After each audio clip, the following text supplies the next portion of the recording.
tell you, Joe Elvis, I never seen a guy like our Orv. He got 1,000 ailments for sure. Ache here, a pain dar, spasm, twitch, itch. That Orv. I noticed that too, Jim. You know, times I feel right sorry for the poor man. Say, that give me an idea. Let's us have some fun with good old Orv. See, in Eureka Springs, not too far from Branson where we now, I grewed up there, and they got themselves a doctor named Doc Quigley. We, long ago, nicknamed him Doc Sickly. Doc Sickly is kind of like the fella who he imagines got countless diseases. That because Doc Sickly, if and you go to him, he'll discover diseases you never dreamt of. Shoot, they parted him from his license years ago. But Doc Quigley still do him a diagnosis here and there on the sly. He got an office right in his house, see? You know, that's hydrophobia, ain't it? I mean, Joe Elvis, when a guy imagines he's got diseases, he ain't got them. You dimwit, Will. Get it straight, will you? When a man imagines illness, that's called hypochondria.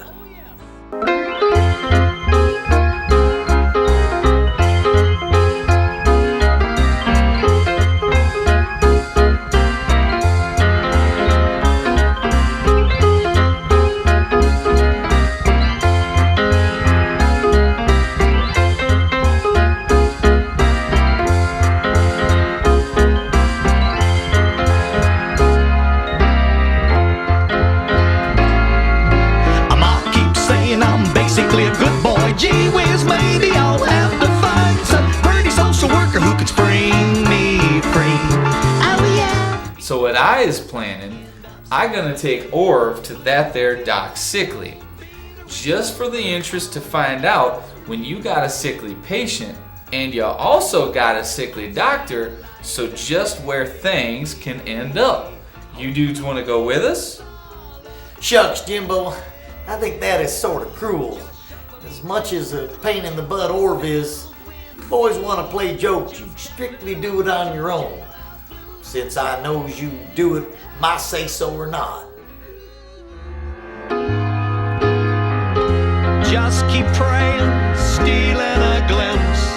Praying, stealing at the boxcars won't become some kind of a capital crime. Just tapping along to the jailhouse blues. Come right along, Orv. I made an appointment with Doc Quigley just yesterday. It is a blue moon that he have himself an opening. Gosh, you mean to tell me this is his joint? Don't look like no office to me. Just a big scary mansion with cobwebs. You never mind, boy. This doc's so renowned he don't need to rent no office. Crowd's about beating a trail just so he can diagnose them.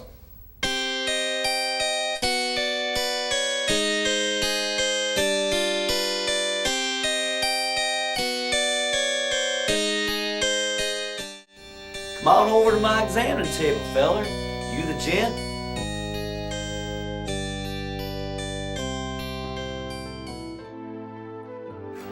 Well, you sure do look in bad shape. Tinge of green. So where do we start with my diagnosis? Gee, doctor, I was ashamed to admit it, but I got the most painful lump on my rear end. It feels plumb inflamed. Drop your pants, feller. Let me take a look-see.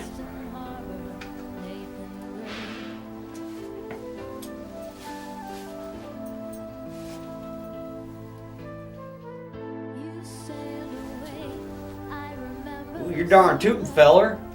That there is a bad one. You got cancer there, or a particular form. At this stage, I can't be 100% sure, but easy 99%. You sees, you other gents? You see what I means? That black spot in the middle of that sore with the purple rings, about the dang lump. Dang, Doc. Don't you think Orv should see him a specialist and get some surgery? Hell no! You want to kill him? See, the human body is done built like a fort all around the carcinoma, so as to keep it like in check, sort of like in jail. You cut into that, and all hell's gonna break loose. That cancer gonna spread like wildfire. Doggone it, Doc. Is it fatal? You never know, boys, but one thing I can tell you is this fella won't be doing no sitting for some time. If you know what's best for him. If he plunk him down on that cancer lump, it liable to explode like a hot air balloon all over Las Vegas. Then you sure can write him off real quick. Wow! It tells the doctor about the chest pains you had the other day, Orv.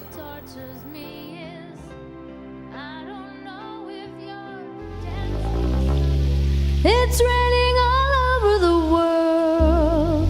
The rain comes down in old St. Louis town. Lets me listen in on your chest, fella, with my steady scope. Don't sound good in the least. Sound like your heart vein is full of all sorts of crud. I would put me a peeping hose in your blood vessels to get a better look-see, but to tell you the truth, the cancer you got will finish you long before you get a stroke or a heart attack. Now let's take a look at your lungs, feller. Me oh my, your breathing tube sounds like a pipe organ when I listens with this device. You in bad respiratory condition. Mister, you been smoking? 2 packs a day, Doc. Say, give me them. Those cigarettes you got tucked in your shirt. No more of them. Say, feller, you also been puffing on any marijuana to boot? Real bad for the head, boys. Never touch dope, doctor. One thing I got, which is near perfect, is my head. I questions that. Next, we gotta take us an examination of your liver, feller. If that ain't the darndest. You boys can hear it, lest you don't have the sounder I got me. But when I taps your liver, boy, sounds just like an old iron chest full of Spanish coins. This ain't good. Say, feller, you been imbibing of booze? Liver about the consistency of Lookout Mountain. Sure enough, Doctor. Every night, or put away at least three to four of them beers, and now and then, too often, one of them there Boilermakers. Boy, you better hear me as if God were preaching in the sky. No more of them alcoholic products for you, no siree. Now drop your pants again, feller. I gotta take me some tests on your plumbing. You ever hear of VD, boy? Which come in a lot of assortments. That caused by when a fella trying to please one too many female. Be careful with that stuff. Man never know what he can run into. Wait a minute, Doc. I think we got us enough ailments for one day. That is one problem Orv don't have him. Women, that is. Even though he talked himself a big bragging story. Besides, we is late for our practice up session. We got to go, or our boss, Mr. Presley, he gonna do a burn. Ma never thought I'd leave this farmhouse, painted white with pine trees round its world. Ma got to tell you some news you may not like. Glad I caught you, Joe Elvis. I got to talk with you. I got a few minutes, Orv, so sit down and take a load off in your feet. No, I prefers to stand so as to exercise the old legs, see? Well, fine. Hey, how about a good old Cuban cigar? This guy gave me a couple. Says they runs $2 a piece. Gee, think I'll pass on that. I'm thinking about giving up tobacco junk. You're the boss, Orv. Hey, I got a couple of golden ones all laced up in the fridge. How about a beer? Whew, not for me today. My tummy a bit queasy. Then maybe a liverwurst on rye would settle down that belly. You want one? Don't think so. That stuff loaded with cholesterol. You mean cholesterol, boy. Co. So, what's your problem?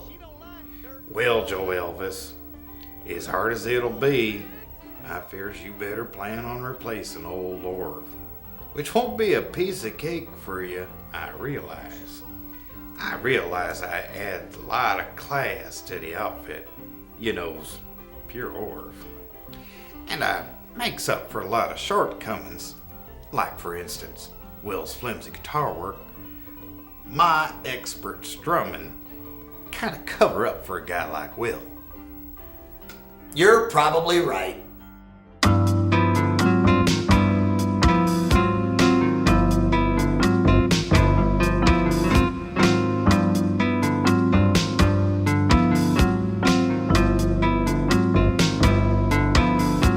I put on my blue serge suit. I slip on those shiny black shoes. But see, I want to give you ample time to find a guy who'll fit in for me, as hard as it is. Fact is, Jimbo take me to that doctor in Eureka. From Doc's diagnosis, I don't see how I'll be on my feet very long. I got me cancer, Joe Elvis. Aw, shucks, Orv.